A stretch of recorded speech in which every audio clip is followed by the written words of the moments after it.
Alain Poutou, bonjour. Bonjour monsieur le journaliste, merci de votre invitation. Vous êtes expert en ressources humaines. Vous êtes à la tête d'un centre de formation. Si vous pouvez nous rappeler, c'est quel centre? Ok, c'est le centre d'appui à l'entrepreneuriat et à l'insertion professionnelle qui a pour objectif de pallier à la problématique de l'incompatibilité qu'il y a entre les systèmes éducatifs au niveau de l'enseignement supérieur universitaire et les exigences des recruteurs, c'est-à-dire l'incompatibilité entre les marchés d'emploi et les programmes d'enseignement supérieur universitaire. Donc nous avons décidé de mettre en place ces centres, c'est pour jouer les ponts entre ce que l'université déverse sur le marché de l'emploi et les profils recherchés par ceux qui recrutent. Et voilà. Ce centre est opérationnel chez les missionnaires de Saint-Paul qui annoncent l'évangile par les médias, 10e rue Limité industrielle. Voilà.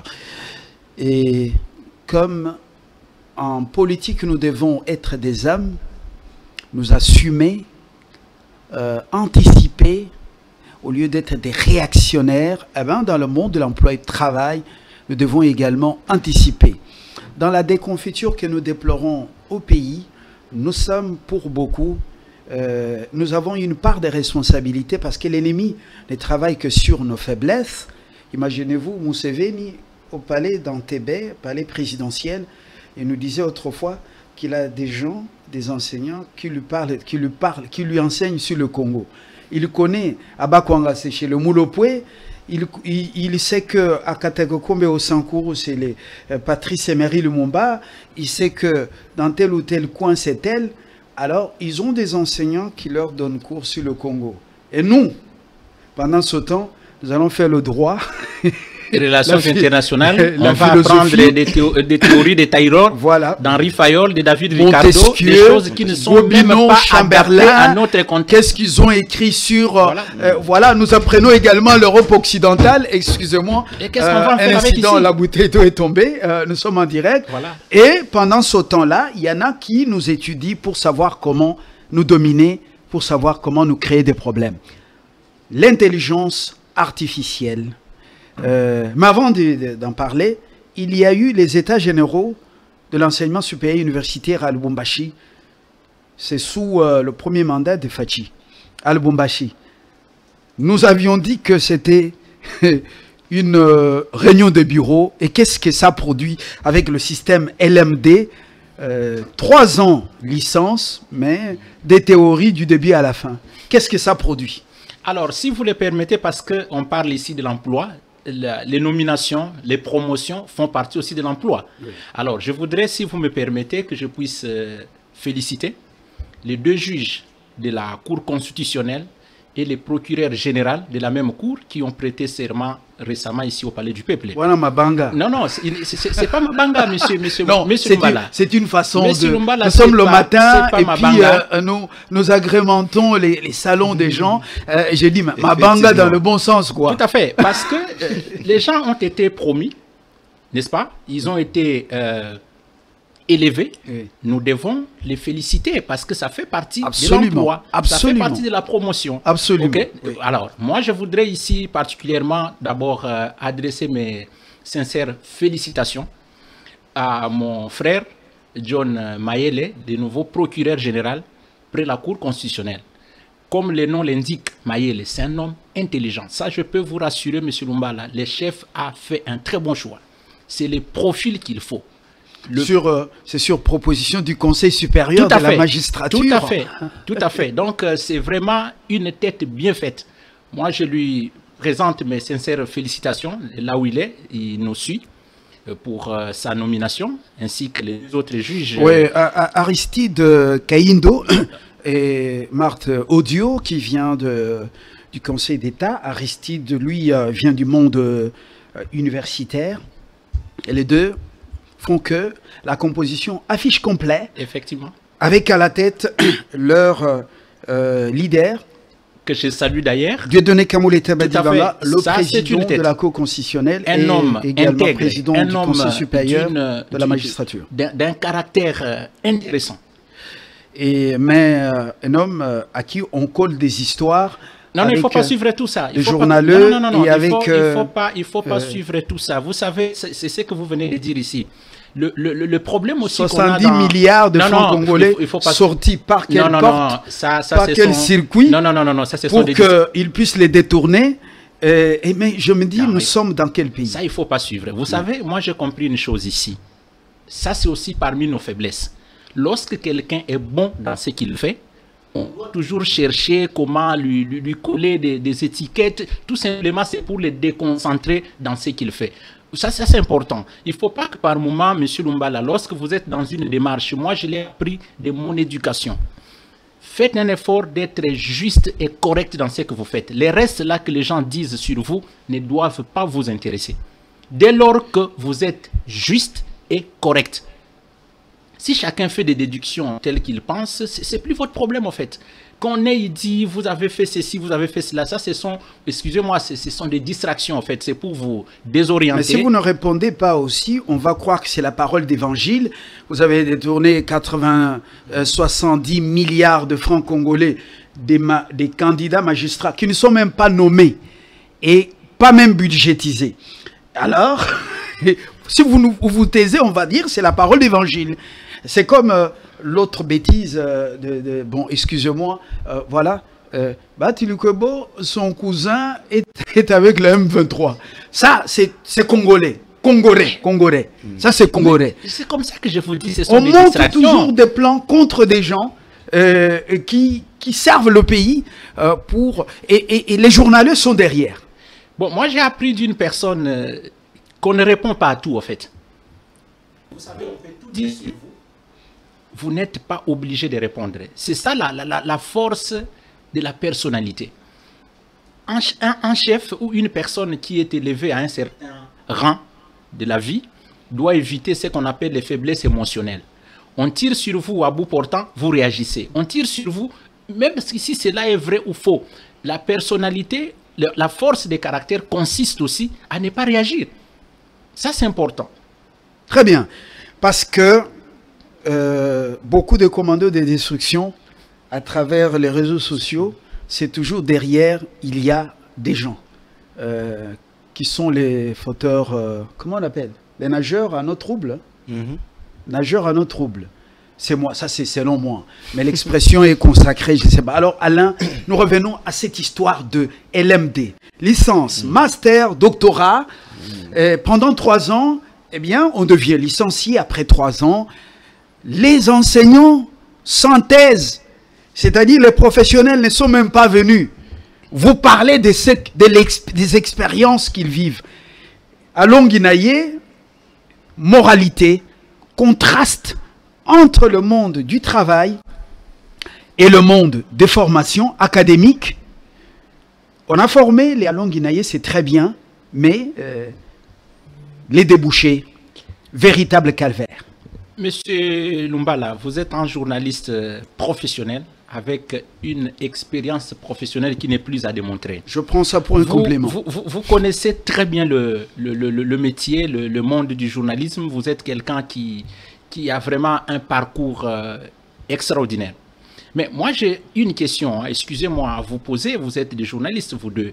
Mais quelle différence entre l'ancien système qu'on avait et le système LMD? Vous trouvez la différence à quel niveau? Alors, Carlos, pour la première fois, je vous dis que je réponds à la question d'Alain. Alain, le système traditionnel était mieux que cette aventure des LMD. Merci beaucoup, vous avez répondu. C'est ironiquement que je vous ai posé cette question, parce que moi, je suis passé par l'université, ok? J'essaye de voir, parce que je vous ai dit ici que le plus grand problème que nous avons, surtout ce qui fait qu'on se retrouve avec un taux très élevé du chômage dans ces pays, il faut plutôt circonscrire la problématique en 3 étapes. Il y a d'abord la formation, il y a les besoins du recruteur et la responsabilité de celui qui doit chercher de l'emploi. Mais vous formez les gens, c'est très bien, c'est une bonne chose. Mais vous les formez par rapport à quelle finalité? Vous avez interrogé qui pour vous rassurer que ce que vous êtes en train de donner comme formation répond à un profil spécifique. ou bien c'est une formation juste pour la réflexion, c'est pour permettre à une personne d'avoir un certain niveau de réflexion, un bagage, j'appelle ça intrinsèque, mais ça n'a rien à voir avec l'emploi. Ça n'a rien à voir avec la profession. Parce que vous imaginez, prenons d'abord les contenus même de cours qu'on a dans des différentes filières. Mais est-ce qu'on a vérifié que ces cours correspondent au job description d'un poste sur terrain?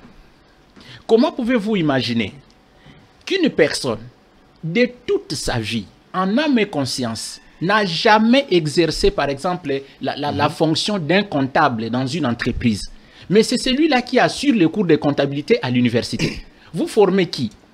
Vous formez des comptables ou vous formez des diplômés en comptabilité? Deux choses. Non, soyons sérieux. Question pertinente.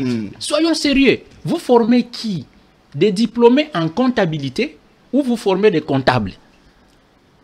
Parce que moi, je ne peux pas comprendre qu'une personne qui n'a jamais été chef du personnel de toute sa vie ou directeur des ressources humaines, mais donne les cours de ressources humaines à l'auditoire. Il n'a jamais calculé les décomptes finaux, il n'a jamais calculé les salaires, mais il va vous parler de la législation sociale, les formules, des théories sur la pension d'invalidité, des histoires que lui-même n'a jamais appliquées. Alors que cette personne, un théoricien, mais voilà, à force de mémoriser, il passe des examens, il distingue, on les retient assistant, chef de travaux, il soutient sa thèse, il devient docteur en thèse. On dit il est intelligent. Ça, c'est un scientifique, ce n'est pas un professionnel. Vous distinction, comprenez? grande distinction avec étonnement du jury. Tout à fait. Ça, c'est un scientifique, ce n'est pas un professionnel. Vous comprenez? Alors, maintenant, si vous voulez former un comptable de profession, un comptable praticien, moi, je proposerais à ce que les cours soient animé entre, disons, le professeur à thèse qui doit prendre la partie scientifique et le comptable professionnel qui doit prendre la partie de la profession. Vous voyez, celui-là va venir à l'auditoire avec un carnet d'échecs, avec les relevés bancaires, avec les coffres forts, qui doit vous expliquer au fait ce qu'il fait au bureau comme comptable. En lieu place de rester dans l'auditoire, compte 10, compte 11, tableau de formation des résultats, mais on n'a jamais montré aux gens ce que soi-même on a fait sur le terrain. C'est cela que je dis, excusez-moi, c'est aussi la base parmi des facteurs en fait, qui font à ce qu'on ait un taux élevé du chômage dans ces pays. Parce que la difficulté, c'est quoi? Une personne qui finit des études dans notre système ici, lorsqu'il doit aller chercher de l'emploi, regardez les pièges. L'offre d'emploi lui exige d'avoir 3 à 5 ans d'expérience. Alors que ces derniers n'ont jamais travaillé. La personne sort fraîchement de l'université. À quel moment la personne a travaillé pour qu'on lui exige les années d'expérience? Voilà. C'est pour vous faire comprendre en d'autres termes que le recruteur n'est pas du tout intéressé au diplôme. Le recruteur est intéressé à la compétence professionnelle. Très intéressant. Nous revenons à vous. Alain Poutou, je rappelle que vous êtes expert en ressources humaines, formation professionnelle, et vous êtes vous-même, vous occupez des ressources humaines dans des multinationales. Carlos, le Flash Info, seconde livraison pour ce matin. Rebonjour.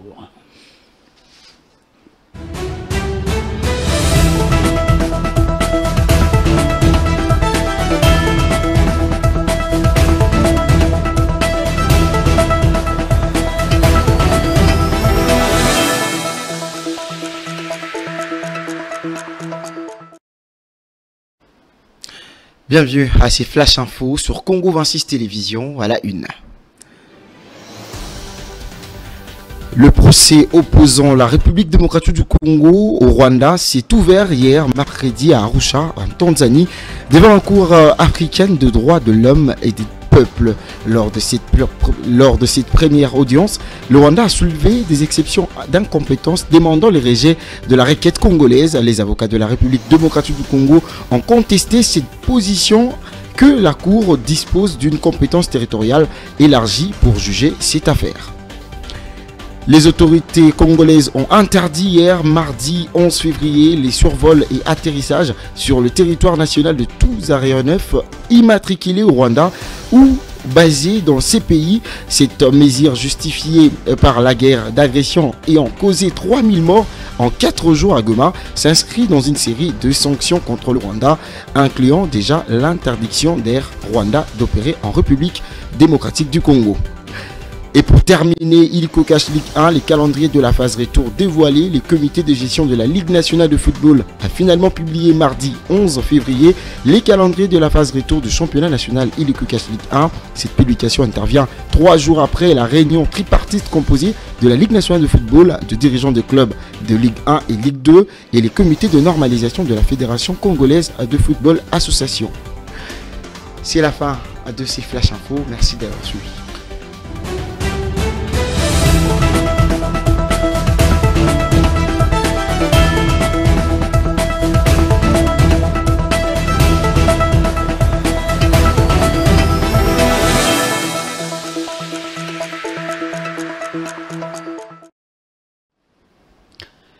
Merci Carlos. Je crois que les mesures peuvent être également étendues au niveau du Kenya, avec Kenya Airways, parce que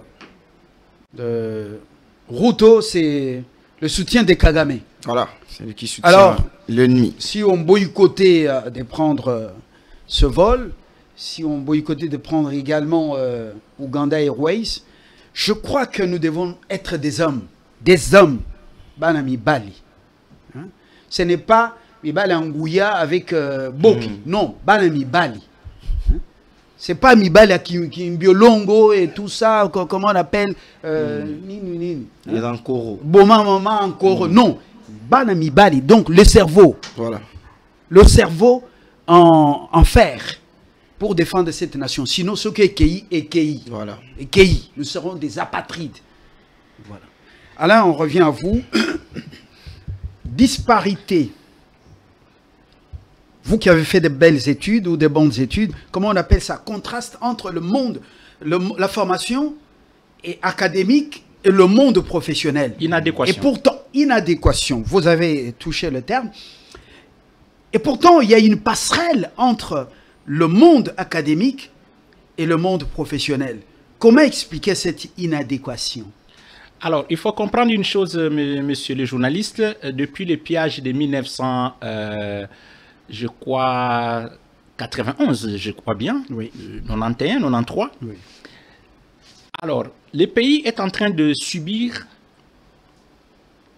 un taux très élevé du chômage. Kingabois, voilà. Limité industriel, oui, depuis c'est devenu résidentiel avec beaucoup de... maintenant, c'est plus les temples. Hein. Exact. Oui. Alors, il s'est fait qu'on n'a plus des industries, ok? Mais on a plus de universitaires. C'est-à-dire, vous regardez la demande, vous regardez l'offre, c'est vraiment la balance, il n'y en a pas. Donc, les universités déversent sur le marché de l'emploi des milliers de diplômés. Par rapport aux opportunités minimes qu'on trouve sur le marché de l'emploi. Malheureusement, ces opportunités, en termes des exigences, en termes de profils recherchés, ne cadrent pas avec les produits que l'université déverse sur le marché d'emploi. Donc, on se retrouve comme si les universités produisent des invendus que le marché d'emploi n'arrive pas à consommer. C'est-à-dire, les filières qui sont organisées à l'université n'ont pas de lien direct avec les intitulés des postes qu'on trouve dans les offres d'emploi. Deuxièmement, les contenus de chaque poste en termes de la description des tâches ou des fonctions ne correspondent pas aux intitulés des cours qu'on a à l'université. Je vous ai dit ici que tout ce qu'on nous apprend là, pyramide de Maslow, Taylor, Henri Fayol, Maxwell, David Ricardo, Jean-Baptiste Say, ça n'a rien à voir avec ce qu'on fait au bureau. Aucun rapport. Les équations de Lagrange, courbe d'élasticité, ça n'a rien à voir avec ce qu'on fait au bureau.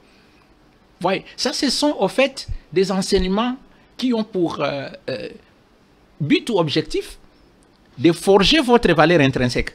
Mais s'il s'agit d'être au bureau, ce sont des compétences professionnelles. On vous recrute comme comptable. On ne va pas vous demander qu'est-ce que Taylor avait dit. Non. Vous êtes là. Quelles sont les tâches d'un comptable?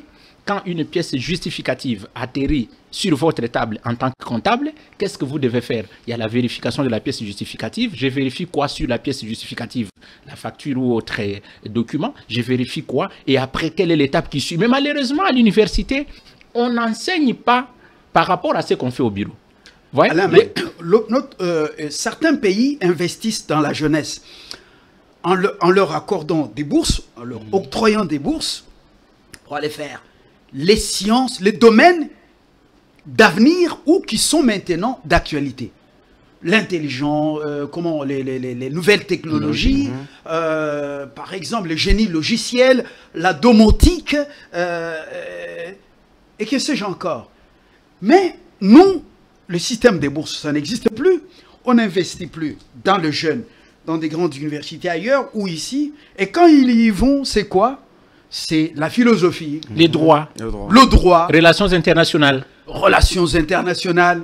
C'est la politique internationale. Les SPIA, Sciences Po. Oui.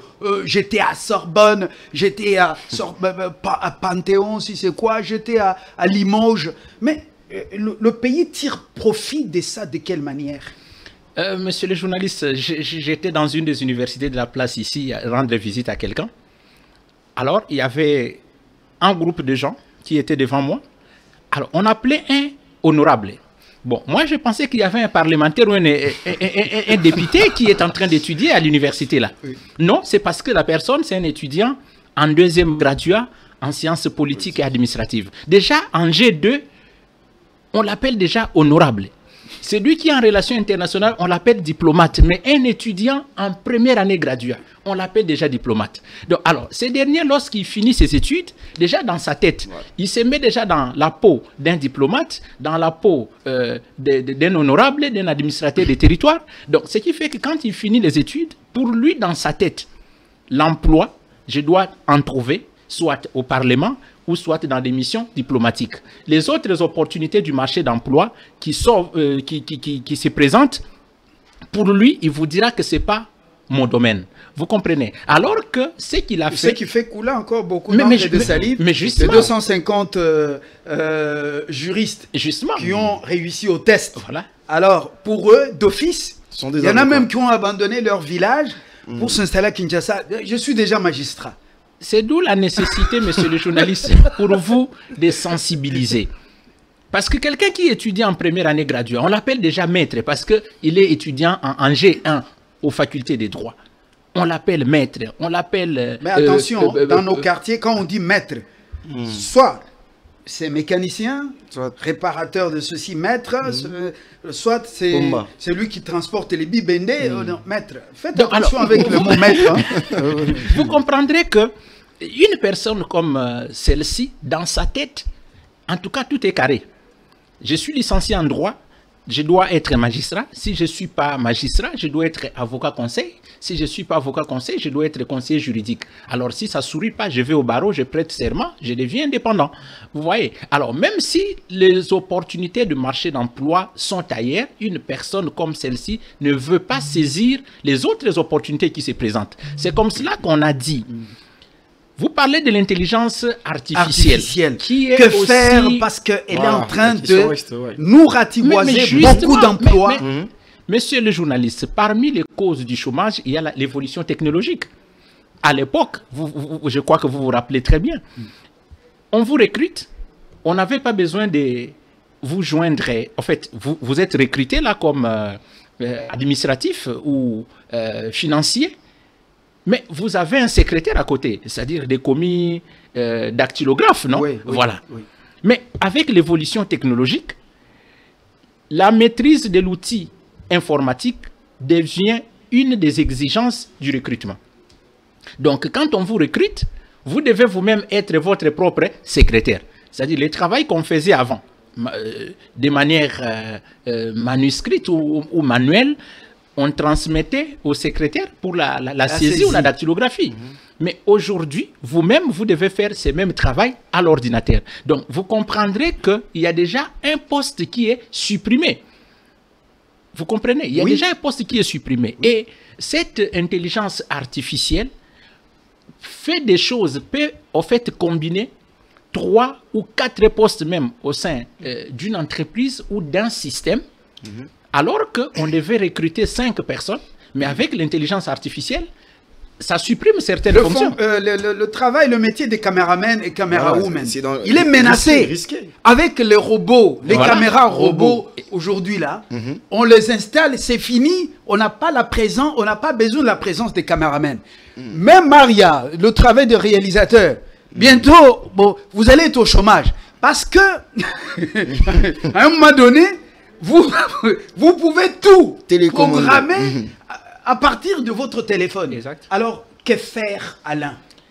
Alors, il faudrait que les gens prennent le temps, que nous puissions prendre le temps de bien analyser l'évolution du marché de l'emploi. OK? Le marché va vers quelle tendance? Pour adapter avec la formation ou bien justement, c'est ça. Il faut maintenant, reconversion. on a deux possibilités. Soit de fournir un effort, de s'adapter à l'évolution technologique, c'est-à-dire, au-delà de nos diplômes académiques, qu'on puisse aussi suivre des formations technologiques. Je vais vous donner un cas.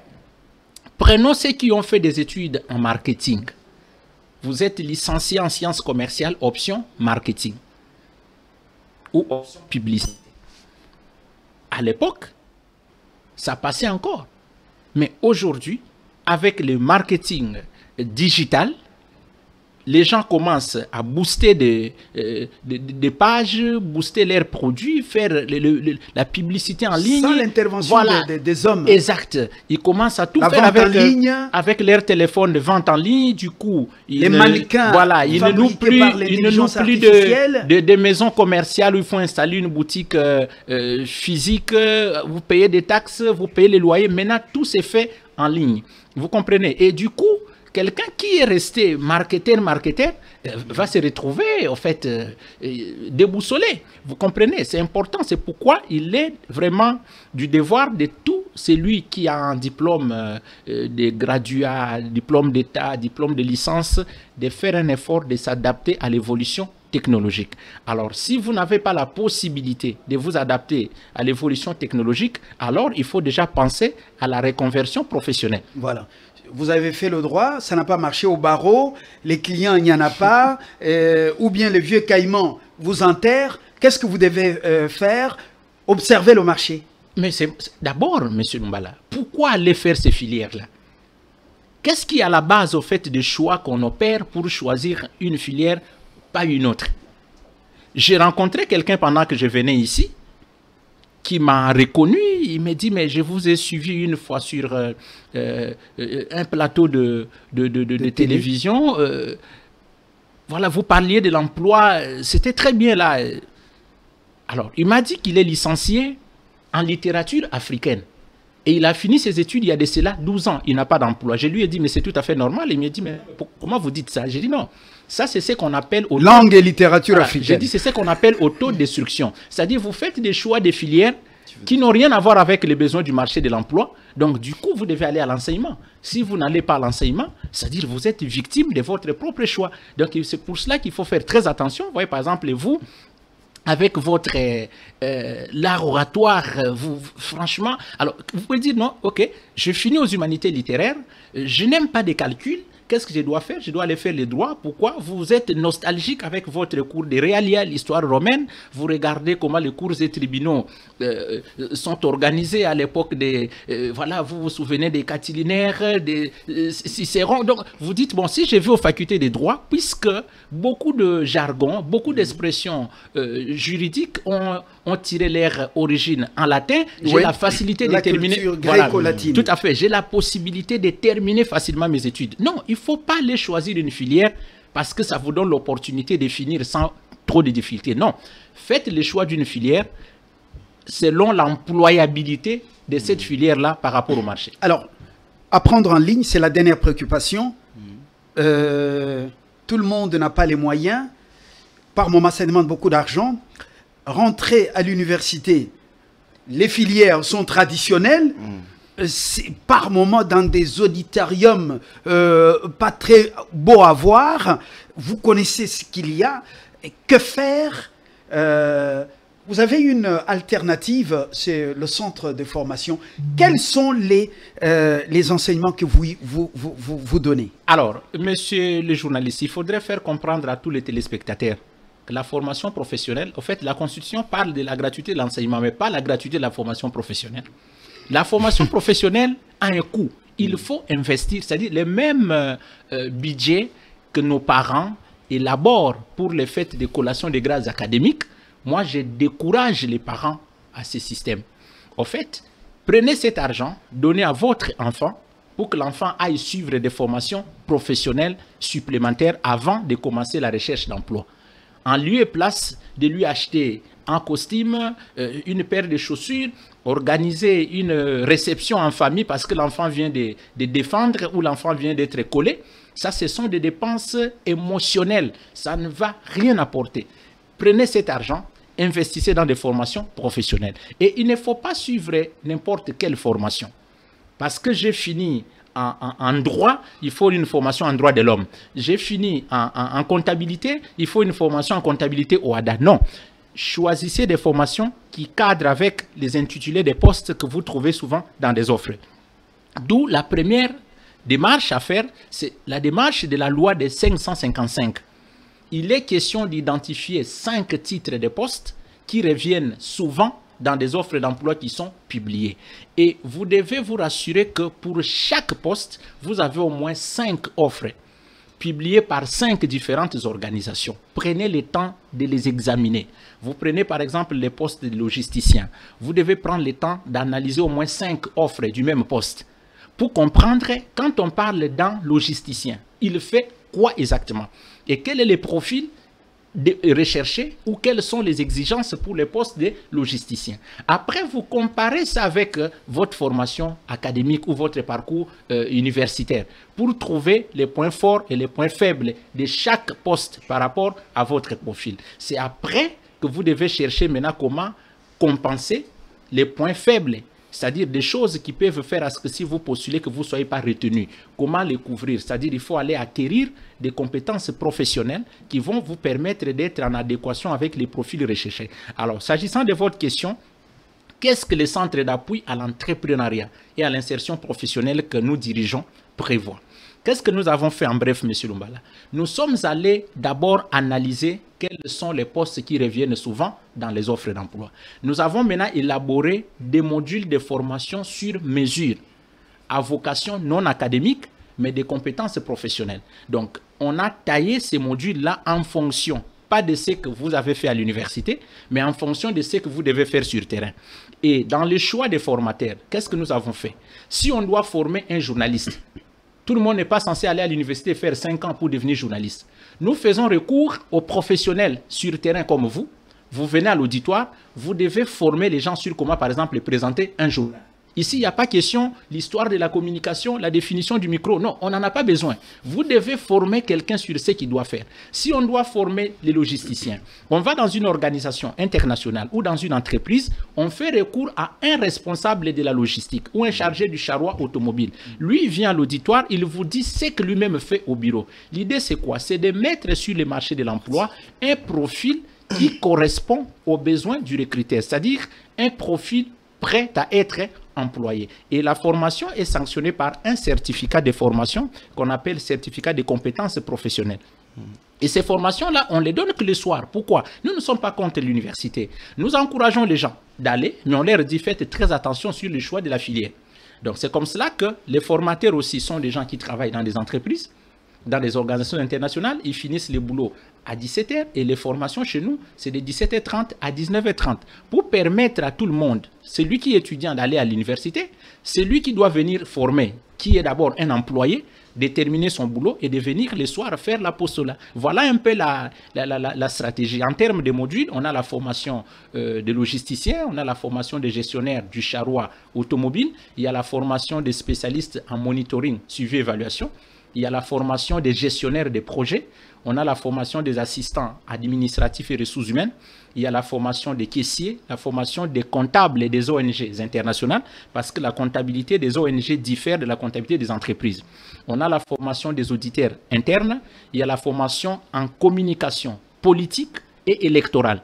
Ça, c'est important. On a la formation sur le développement personnel. Il y a la formation sur le management d'équipe. Nous avons la formation en passation de marché. Donc, on a vraiment des modules spécifiques aux besoins du marché de l'emploi. Alain, vous êtes intéressant. C'est comme autrefois, une autorité romaine s'adressait à Paul, il disait vous reviendrez pour m'en parler. Bon, merci beaucoup. Alors, pour l'honneur de nos téléspectateurs, peut-être vous les avez interrompus s'ils ont des questions. Oui. Nous, c'est l'apostolat, c'est ce qu'on fait. Vous pouvez donner votre numéro et l'adresse. Ok, 082 53 90 016. 082 53 90 016. C'est l'unique numéro. L'unique. Voilà. À Saint-Paul, 10e rue, chez les missionnaires de Saint-Paul, on peut vous retrouver. Vous êtes intéressant. C'est pourquoi vous avez vu qu'à un moment donné, nous sommes restés comme à l'église en train de suivre le prédicateur. Mais c'est votre travail, il faut dire la vérité aux gens. Ok. C'est important. Nous avons terminé. Merci Alain d'être venu. Je crois que ce n'est pas la dernière fois. Nous allons continuer. L'OFACA, Carlos, on boucle avec ce démenti de la FDC. Gros mensonge des détracteurs du Congo et de Modeste Sabati Lukobo qui lui colle des histoires et son parti a donc réagi. Nous avons un élément vidéo et ça sera le clou pour vous dire au revoir.